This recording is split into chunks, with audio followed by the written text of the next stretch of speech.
الحمد لله والصلاة والسلام على رسول الله. أما بعد، قال الإمام النسائي رحمه الله تعالى: ذكر اختلاف الناقلين لخبر حفصة في ذلك. أخبرني القاسم بن زكريا بن دينار قال حدثنا سعيد بن شرحبيل قال أنبأنا الليث عن يحيى بن أيوب عن عبد الله بن أبي بكر عن سالم بن عبد الله عن عبد الله بن عمر عن حفصة عن النبي صلى الله عليه وسلم قال: من لم يبيت الصيام قبل الفجر فلا صيام له. د منار د اسلامي رادیو قدرمنو عزتمندو اوریدونکو، السلام علیکم ورحمت الله وبرکاته.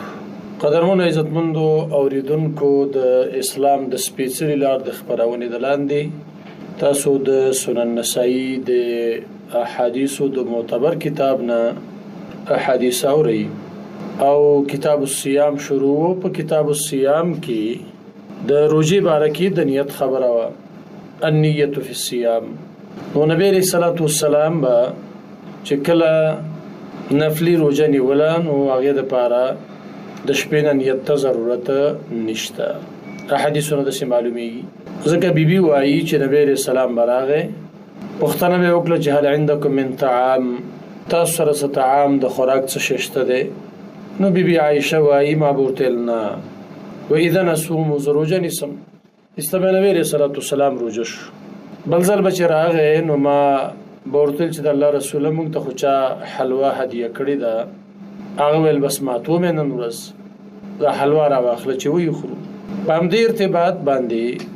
امام نسائی رحمت الله علیه یو بل روایت ذکر کوي، په مختلفو سندونو ذکر کوي چې هغه روایت حدیث د حفصه رضی الله عنها ده. په دې کې چې کم روات د حدیث دي، ناقلین د حدیث دي، یعنی د حدیث د حفصه رضی الله عنها د غي اختلاف بیانوي. امام نسائی رحمت الله علیه فرمایي ما ته خبر را کړی دی قاسم ابن زکریا ابن دینار دی وایي مونږ ته حدیث بیان کړی دی سعید ابن شرحبیل دی وایي مونږ ته خبر را کړی دی لیث یحیی ابن ابي ایوب نه، او هغه نقل کې د عبد الله ابن ابي بکر نه، او هغه نقل کې د سالم ابن عبد الله نه، او هغه نقل کې د عبد الله ابن عمر نه، او هغه نقل کې د حفصه رضی الله عنها نه، او هغه نقل کې د نبی کریم صلی الله علیه وسلم نه چې هغه فرمایلی: من لم یبیت الصيام قبل الفجر، چا چې د شپې نه نیت ونه کړ د روزې مخکې د سبا نه، فلا صيام له، نو د پاره روزه نشته، فلا صيام له. لم یبیت د بیتنه ده بالتشدید، اذا نوا لیلا، کله چې سړی نیت کړی د شپې، نو دلته څه مطلب؟ د روزې قصد او اراده د شپې نه ده کړی. اگر چې امام ترمذی رحمت الله علیه د دې روایت وقف ته ترجیح ورکړی دا چې دا موقوف روایت ده. موقوف څه معنا؟ قول د صحابي، دا د رفع خبره راجح نه ده د امام ترمذی پر نظر باندې. نو دا د حدیث الفاظ په دې ترتیب باندې: من لم یبیت الصيام قبل الفجر فلا صيام له. په بل سند باندې امام نسائی فرمایي مونږ ته خبر را کړی دی عبدالملک ابن شعیب ابن لیث ابن سعد دی وایي ما ته حدیث بیان کړی دی زما پلار زما د نیکنه، هغه وی ما ته حدیث بیان کړی دی یحیی ابن ایوب د عبد الله ابن ابي بکر نه، او هغه نقل کې د ابن شهاب نه، او هغه نقل کې د سالم نه، او سالم نقل کې د عبد الله نه، او عبد الله نقل کې د حفصه نه، او حفصه نقل کې د نبی کریم صلی الله علیه وسلم نه. نبی کریم صلی الله علیه وسلم فرمایلی دی: من لم یبیت الصيام قبل الفجر فلا صيام له، چا چې د شپې نه نیت د روزې ونه نیو مخکې د سبا نه، نو روزې نه کیږي، فلا صيام له. نو سوال د مقام کې دا دی چې ظاهرا خو چې مخکې روایت او حدیث سره لولي، نو نبی رسول الله والسلام به د ورځې پوښتنه وکړه چې ششته کنه، ول چې نشته، ول زما روزه ده. نو الته خو طبيعت د شپې نه خو نیت نبی رسول الله د روزې نه دی کړی، او دلته وایي چې چا د شپې نه د روزې د پاره نیت ونه کړ نو روزې نشته، یعنی روزې نه کی. دیو جنا علم وایي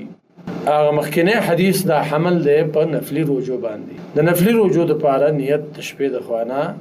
ضروری او لازمی نه دی، او دا روایت حمل دی په فرضي روزه باندې چې د فرضي روزې د پاره به د شپې نه نیت کې د نیت تبیت الصيام، یعنی د شپې نه د روزې د پاره نیت ضروری دی خو چې فرضي وي. دیو جنا علامه سیندی وایي: فحمله كثير على صيام الفرض. ډیرو اهل علم او محدثینو د حدیث حمل کړي د فرض پر روزه باندې، لانه المتبادر ځکه ذهن ته هم دا خبره راځي. او بعضو حمل کړی د علی غیر المتعین شرعا چې شرعا متعین نه لکه قضا، کفاره، نظر معین. یو روزه ده نه فوت شوې ده، د هغې قضا راوړي نو نیت ورله ضروري دی د شپې نه. روزه د کفارې ده نو نیت ورله ضروري دی. معین نظر دی نو نیت ورله ضروري دی. په دې وجه نه موږ په ابتدا کې ویلي امام ترمذي وایي چې دا حدیث موقوف دی، خو که مرفوع هم شي نو علی الاطلاق مراد نه دی، علی الاطلاق مراد نه دی. ځکه ډېرو محدثینو دا حمل کړی دی په فرضي روزه. ځکه کله چې روزه مطلقاً ذکر شي نو متبادره دا ده چې فرضي روزه مراد ده. او بعضو په غیر متعین شرعاً باندې حمل کړی لکه قضا، کفاره، نظر معین. د هغه دپاره هم د شپې د خوا نه نیت ته ضرورت دی. نو تقریباً همدا مضمون په دې باب کې چلیږي او مختلف رواتو نقل کړی. وروستو الفاظو کې څه تغییر هم شته، ځکه مخکې اختلاف الناقلین لخبر حفصه پای کې من لم یجمع لفظ راځي، من لم یجمع الصيام قبل طلوع الفجر فلا يصوم، لا صيام لمن لم يجمع قبل الفجر. دا مختلف تعبیرات راځي، خو مقصد یو دی. دې وجه نه تاسو سامعینو ته ضروري ده چې احادیثو لوستلو ته متوجه شئ. نور تقریبا مسله او خبره یوه ده، مزید توضیح ته پکې ضرورت نشته. امام نسائی وایي موږ ته خبر راکړی عبدالملک ابن شعیب ابن لیث ابن سعد دی وایي ما ته حدیث بیان کړی دی، زما پلار شعیب، زما د نیکه نه چې لیث دی، لیث ابن سعد. لیث وایي ما ته حدیث بیان کړی دی یحیی ابن ایوب د عبدالله ابن ابي بکر نه، او هغه نقل کې د ابن شهاب نه، او نقل کې د سالم نه، او هغه نقل کې د عبدالله نه،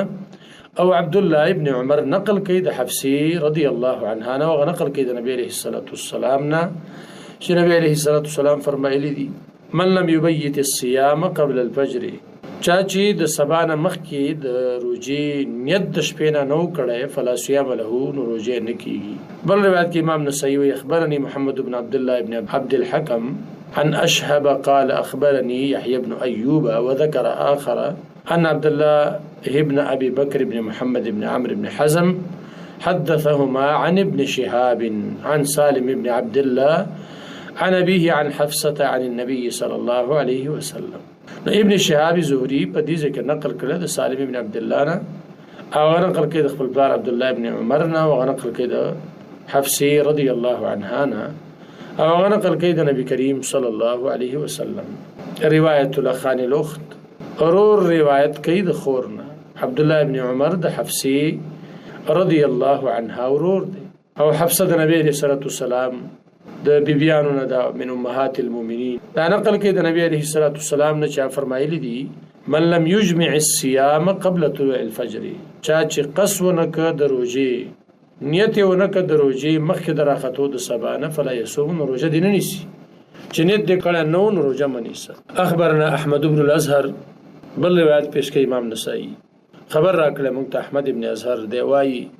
موږ ته حدیث بیان کړی عبدالرزاق ابن جریج نه، هغه نقل کې د ابن شهاب نه، هغه نقل کې د سالم نه، او سالم نقل کې د عبدالله ابن عمر نه، او هغه نقل کې د حفصه رضی الله عنها نه. یقینا نبی کریم صلی الله علیه وسلم قال فرمایلی من لم یبیت الصیام من الليل فلا صیام له، هغه څوک چې د روژې دپاره نیت د شپې نه ونه کړي نو روژې نه صحیح کېږي. بل روایت پیش کوي خبر راکړی موږ ته محمد ابن عبد الاعلى دی وایي موږ ته حدیث بیان کړی معتمر دی وایي ما اوریدلی دي د عبید الله نه، هغه نقل کې د ابن شهاب نه، او نقل کې د سالم نه، او سالم نقل کې د عبد الله نه، او عبد الله نقل کې د حفصه رضی الله عنها نه، انها كانت تقول چې د بویلی من لم یجمع الصيام من الليل فلا يصوم، هر هغه څوک چې قصد د روژې د شپې نه ونه کړي نو روژه دې نه نیسي. تقریبا دا هم همغه الفاظ دي او په مخکې روایت باندې ذکر شول. امام نسائی فرمایي موږ ته خبر راکړی ربیع بن سلیمان دی وایي موږ ته حدیث بیان کړی دی ابن وهب دی وایي ما ته خبر راکړی یونس ابن شهاب زهري نه، او هغه وایي ما ته خبر راکړی دی حمزه ابن عبدالله ابن عمر. ګوره دلته اختلاف ابن شهاب دا دی چې هلته مخکې روایت کوي عن ابن شهاب عن سالم ابن عبدالله، او دلته وایي عن ابن شهاب قال اخبرني حمزه ابن عبدالله. نو دا اختلاف شته دی په روایاتو کې په دې ناقلینو باندې، او امام نسائی هم دغه اختلاف ته اشاره کوي، او همداراز اشاره کوي اختلاف ته متن ته هم چې دغه روایت د حفصه نه نقل له، او په مختلفو الفاظو باندې نقل دی. نو ابن شهاب وی ما ته خبر را کړی دی حمزه زوی د عبد الله زوی د عمر عن ابيه د خپل پلار نه چې عبد الله ابن عمر دی د ویلي دی چې بیبي حفصه ویلي دی چې زوج النبي صلی الله علیه وسلم چې هغه د نبی علیہ السلام بیبي ده لا صيام لمن لم يجمع قبل الفجر نکیږي روزه دا غچا چې قصونه کی مخکې د سبانه. بل روایت پیش کړي اخبرني زكريا ابن يحيى ما ته خبر را کړی امام نسائی وی زكريا زوی د يحيى دی وايي مونږ ته حدیث بیان کړی د حسن ابن عيسى او وايي مونږ ته خبر را کړی ابن مبارک وايي مونږ ته خبر را کړی معمر د زهري نه او غنقل کې د حمزه الله نه او غنقل کې د عبد الله ابن عمر نه غنقل کې د حفصه نه. حفصه رضی الله عنها فرمایلی لا صيام لمن لم يجمع قبل الفجر نکیږي روزه دا غچا چې هغه قصد او اراده نه کړي مخکې د سبان. بل روایت پیش کوي مونږ ته خبر را کړی محمد ابن حاتم دی وايي مونږ ته خبر را کړی دی حبان دی وايي مونږ ته خبر را کړی عبد الله د سفیان ابن عیینه نه او د معمر نه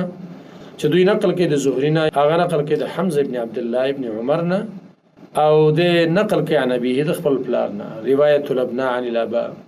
او نقل کې د حفصه نه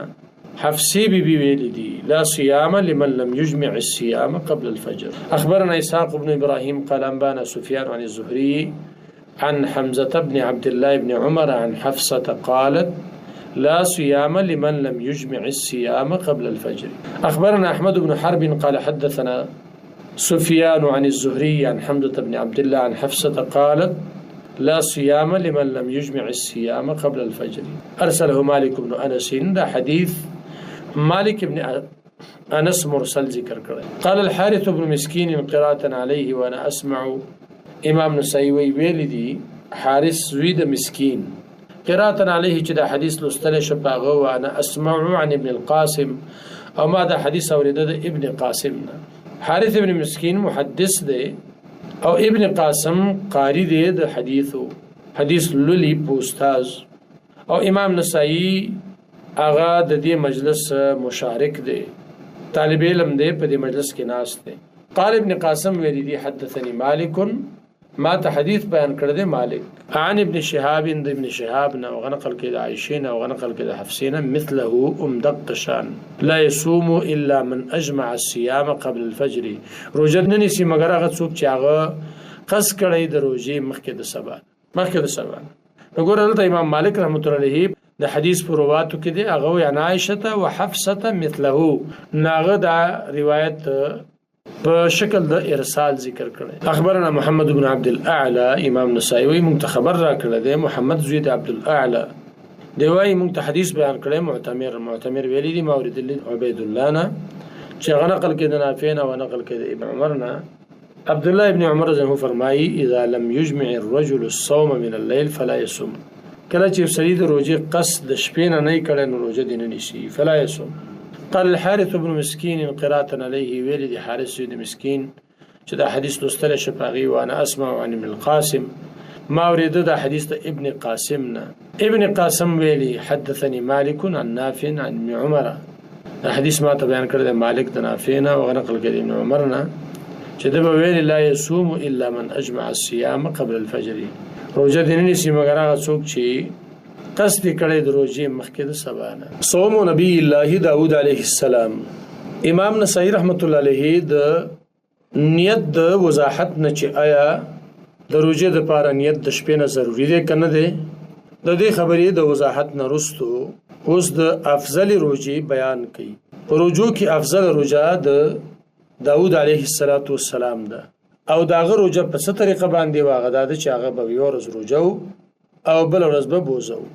روزه د الله د نبی د داود علیه السلام امام نسائی وی منتخبر را کړی قتیبه وايي مونږ ته حدیث بیان کړی د سفیان د عمرو ابن دینار نه او هغه نقل کړي د عمرو ابن اوس نه چې دا اوریدل دي د عبد الله ابن عمرو ابن عاص رضی الله عنه نه یقول ابو فرمایل قال رسول الله صلی الله علیه وسلم رسول الله علیه السلام فرمایلی دي احب الصيام الى الله عز وجل صيام داود علیه السلام په ټولو روزو کې محبوب روزه الله ته روزه د داود علیه السلام ده. په تمام روزو کې په تمام انواع د روزو کې بهترین روزه د داود علیه السلام. داود علیه السلام په کوم کیفیت روزه نیوله کان یصوم یوما و یفطر یوما هو هغه چې روجه به نیولې یوه ورځ او ماتوله به بله ورځ، یعنی یوه ورځ به روجه او بله ورځ به بوزه او ډېره سختۍ. واحب الصلاة الى الله عز وجل صلاة داود علیه السلام، او محبوب ترین د لمانځه نه الله ته د لمونځ د داود علیه السلام. د داود علیه السلام لمونځ څنګه و؟ کان ینام نصف اللیل، دی به وده کېده نیمه شپه، شپه به یې دوه حصې کړه، نیمه شپه به یې خوب وکړه، نیمه شپه به یې چې خوب وکړه ویقوم ثلثه، بیا به دی الله ته ولاړو درېیمه حصه د شپې، وینام سدسه، او بیا به وده کېده شپږمه حصه. لکه څنګه چې د روجې په نیولو کې د ډېر مشقت او تکلیف برداشت کوو، ځکه دا سخته یو ورځ روجه او بله ورځ بوزه. خبره زموږ استاد سو چې خېټه قط واخلي نو بیا مسله ثانیږي. نو داود علیه السلام داسې نه و، د خېټې د قط په جمع کې نه و، بلکې یو ورځ به روجه او بله ورځ به بوزه او د شپې به نیمه حصه وده و. نیمه شپې نه به وروسته راپاڅېده، نو درېیمه حصه به یې څه وکړه؟ قیام به یې وکړه، لمونځ به یې کوه، الله ته به ولاړو. بیا به د دغې تهجد نه وروستو وینامو سدسه، شپه چې په شپږو حصو تقسیم کی شپږمه حصه به بیا خوب کوو، دا دې دپاره چې د سهار لمانځه دپاره برابر شي. ډېر کله بعضې خلک شپه شوګیر کي، خو بیا سهار جمع ته لاړ شي، سهار لمونځ ته نه لاړ شي، سهار لمونځ ته نه ناوخته شي، نو بیا په دغې تهجدو کې خیر نشته چې په هغه منې فرایض خرابي. په نوافلو به فرایضو ته خساره او نقصان نه رسي. صوم النبي صلی الله علیه وسلم بأبي هو امي، د نبی علیہ السلام د روجې بیان زما مور و پلار دی، دغه نه قربان شي. امام نسائی وایي چې د نبی علیہ السلام روجه څنګه وه. وذکر اختلاف الناقلین للخبر فی ذلک، او ذکر د اختلاف د ناقلینو خبر لره په دې کې، کوم روایت چې دوی نقل کړی دی د هغې د اختلاف بیان به مو وکړي. اخبرنا القاسم بن زکریا، امام نسائی وایي موږ ته خبر راکړی قاسم زوی د زکریا، دی وایي موږ ته حدیث بیان کړی عبیدالله، دی وایي موږ ته حدیث بیان کړی یعقوب د جعفر نه، او نقل کړي د سعید نه، او نقل کړي د عبدالله ابن عباس رضی الله عنهما نه قال چې د ویلی دي کان رسول الله صلی الله علیه وسلم لا یفطر ایام البید، و رسول الله صلی الله علیه وسلم چې هغه به روژه نه ماتوله ایام البید، په ایام بیز کې، فی حضر ولا سفر، نه په حضر کې او نه په سفر کې. ایام بیز نه هغه سپینې هغه ورځې چې د هغې هغه شپې هم سپینې دي، شپې سپینې دي. د دې وجه نه هلته النهایه فی غریب الحدیث وایي هذا على حذف المضاف یرید ایام الليالي البید، ورځې د هغه سپینو شپو مراد دي چې هغه 14 دی، 14 دی او 15 دی. او دې شپو ته سپین ځکه وایي چې په دې کې د سپوږمۍ دا کمال ته رسېدلی وي، مکمله او د ماښام سره راخیږي او بیا سبا سره پرېوځي، نو اول نواله تر اخره پورې دا سپوږمۍ په دې شپه کې موجود دی. نبی علیه السلام به په دغې ورځو کې روژه نیوله، نه به یې ماتوله، لا یفطرو، او دا عادت د نبی علیه السلام په حضر او سفر دواړو کې. بل روایت پیش کوي، خبر را کړی موږ ته محمد ابن بشار، دی وایي موږ ته حدیث بیان کړی محمد وایي موږ ته حدیث بیان کړی شعبه د ابي بشر نه، او هغه نقل کړی د سعید ابن جبیر نه، او هغه نقل کړی د عبدالله ابن عباس رضی الله عنهما نه چې د ویلي دي و رسول الله صلی الله علیه وسلم یصوم، روژه به نیوله، ویبتر، روژه به ماتوله، حتی نقول، تر دې چې موږ به ویل ما یرید ان یصوم، نبی اسلام اراده نه لري د روژې، یعنی که چا غوښتل چې نبی اسلام په روژه ویني نو په روژه هم لیدی شو، او که چا به دا اراده و چې نبی علیه السلام په بوزه وویني چې روژه نه ده نیولې نو هم یې لیدی شو، بوزه هم و روژه هم و. وما صام شهرا متتابعا غیر رمضان، او نبی علیه السلام روژه نه ده نیولې یو میاشت پرله پسې، یعنی متتابع الایام، چې په دې میاشت کې دغه ټولې ورځې سر په سر نیولي سوا د رمضان نه، منذ قدم المدینه، دا وخت نه چې رسول الله علیه السلام مدینې ته راغلی دی. نو موږ نه دی لیدلی چې مکمله میاشتې د کال د نورو میاشتو روژه نیولي، او کله به په دغه میاشت کې روژه نیوله او کله به یې ماتوله. امام نسائی رحمت الله علیه بل روایت پیش کوي په دې باب کې، فرمایي خبر را کړی موږ ته محمد ابن نضر ابن مصاور مروزی، دی وایي موږ ته حدیث بیان کړی د حماد د مروان ابو لبابه نه، هغه نقل کوي د عایشې نه، عایشه فرمایي و رسول الله صلی الله علیه وسلم یصوم، چې روژه به یې نیوله، حتی نقول، تر دې چې موږ به ویلي ما یرید ان یفطر، د اراده نه لري چې روژه ماته کړي، و یفطرو، او روزه به ماتول حتی نقول ما يريد ان يصوم تر دې چې موږ ویل د اراده نه لري چې روزه ونیسي. بل روایت پیش کوي خبر را کړه موږ ته اسماعیل زوی د مسعود د خالد نه او موږ ته حدیث بیان کړ سعید وايي موږ ته حدیث بیان کړ قتاده د زراره ابن عفانه هغه نقل کوي د سعد ابن هشام نه هغه نقل کوي د عائشه رضی الله عنها نه چې فرمایلی لا اعلم نبي الله صلى الله عليه وسلم قرأ القرآن كله في ليله ما ته پته نشته د نبی اسلام بارکی چې د ټول قرآن په وشپه کې ویلې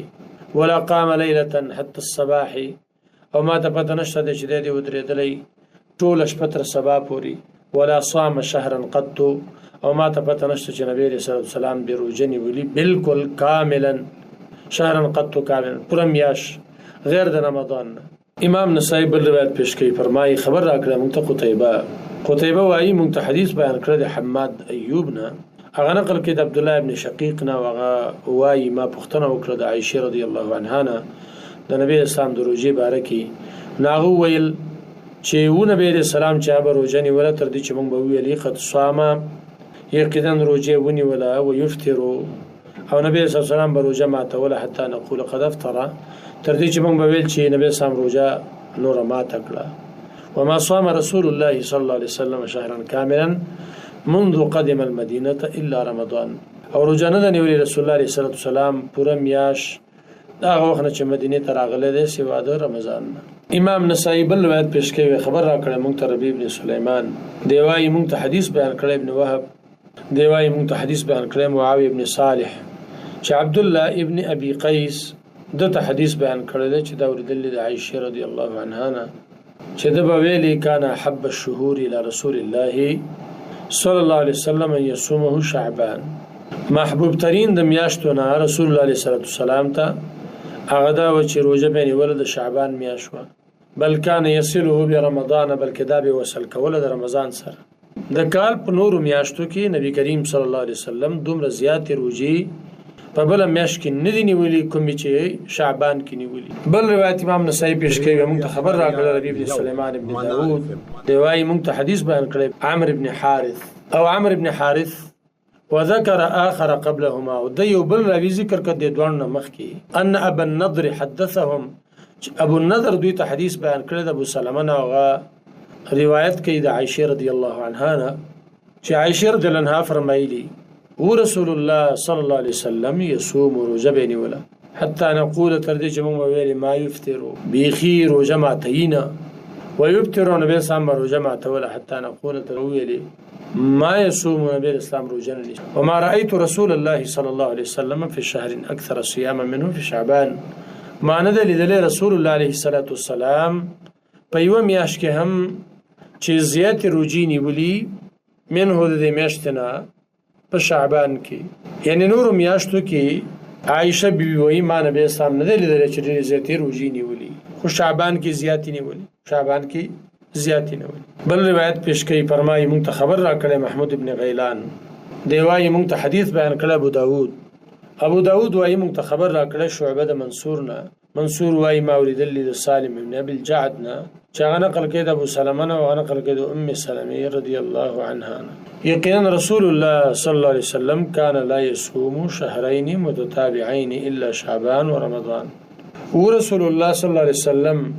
چې روزه بیننی ولا دو میاشتې پر لپسي سوا د شعبان او د رمضان. نو معنا دا ده چې په شعبان کې بعد نبی صلی الله علیه وسلم روزي زیاتې وي په نسبت د کال د نورو میاشتو. رمضان خو فرضي دی خو ټول میاشت روزه نیسي. امام نسائی موږ ته خبر را کړی دی محمد ابن ولید دی وايي موږ ته حدیث بیان کړی محمد دی وايي موږ ته حدیث بیان کړی شعبه د توبه نه او توبه نقل کړي د محمد ابن ابراهیم له او محمد ابن ابراهیم نقل کړي د ابو سلمہ نه او ابو سلمہ نقل کړي د ام سلمہ نه ام سلمہ نقل کړي د نبی کریم صلی الله علیه وسلم نه انه لم يكن يصوم من السنه شهرا تاما الا شعبان. نو رسول الله علیه السلام چې بروجنی ولا په کال کې یو میاش پورا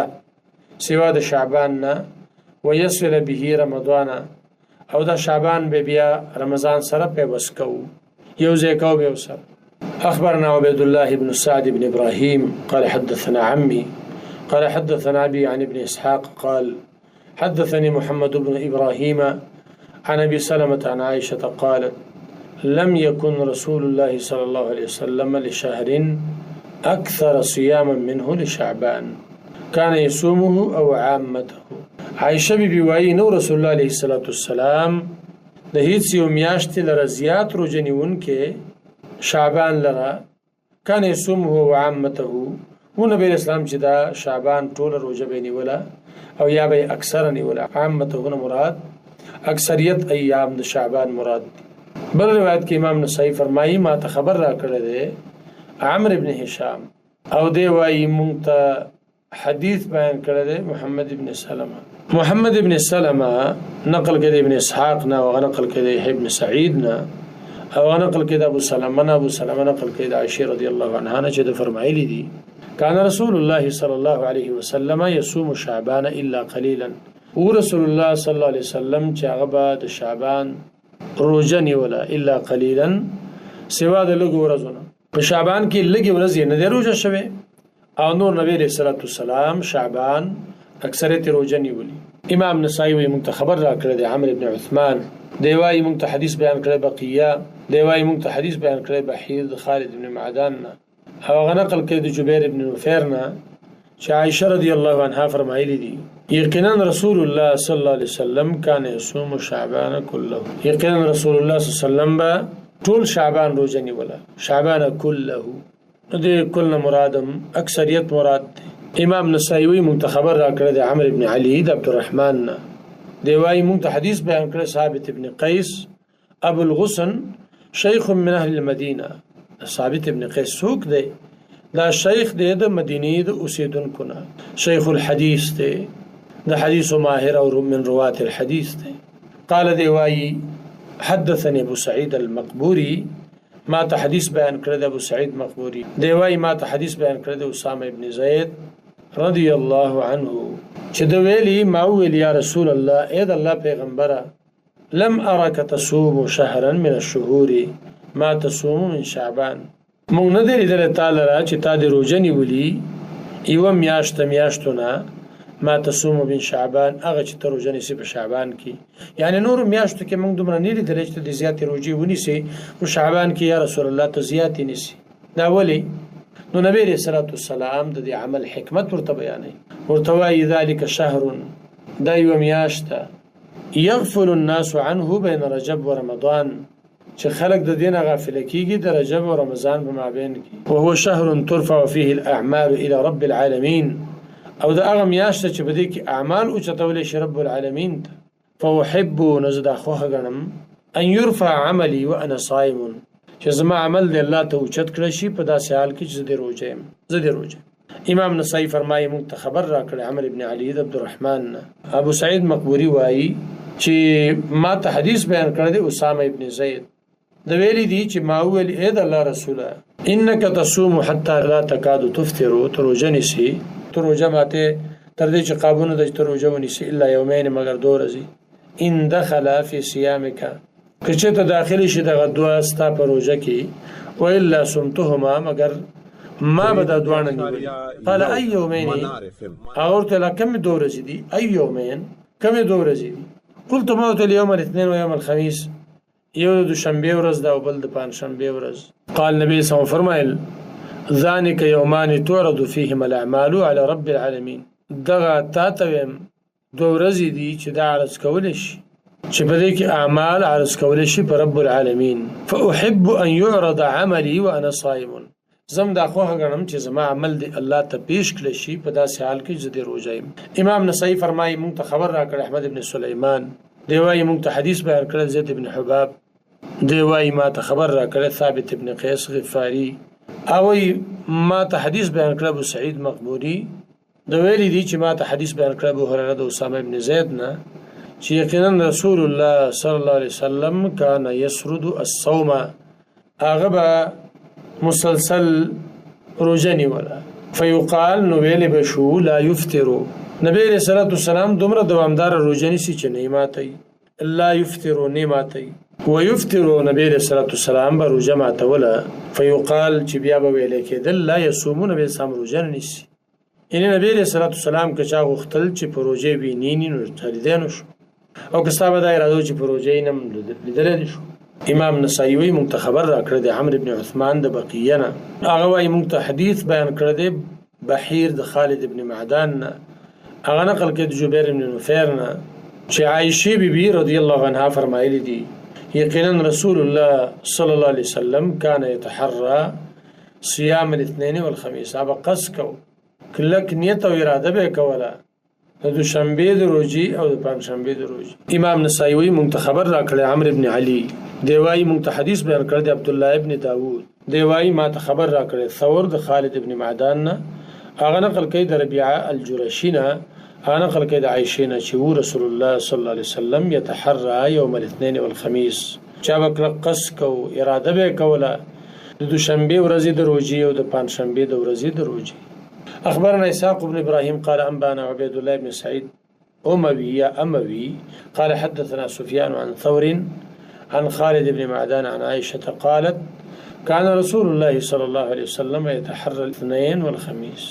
أخبرنا أحمد بن سليمان قال حدثنا أبو داود عن سفيان عن منصور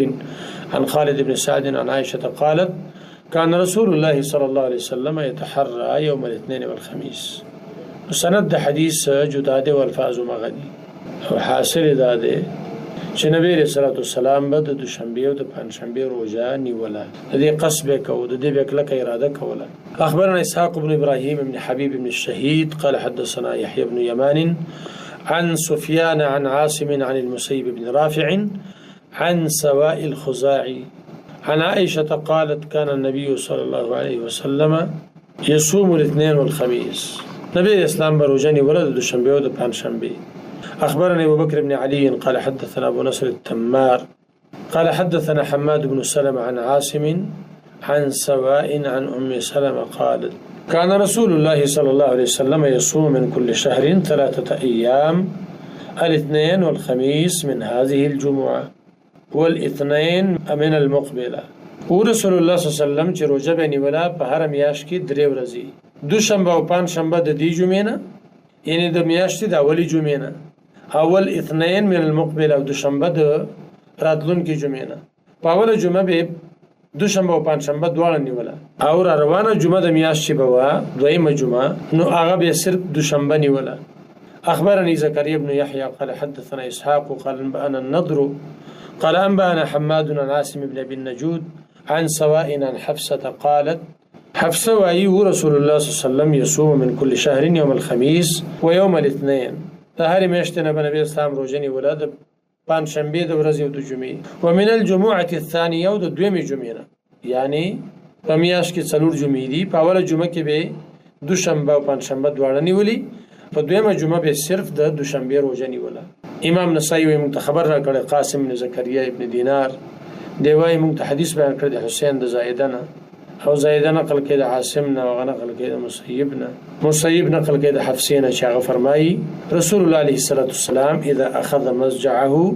چې کله به ونی ول خپل بستر یعنی بستر ته بلال جعل كفه اليمنى تحت خده الايمن کې به خود خي ورغوي لاندې د خي اننګینا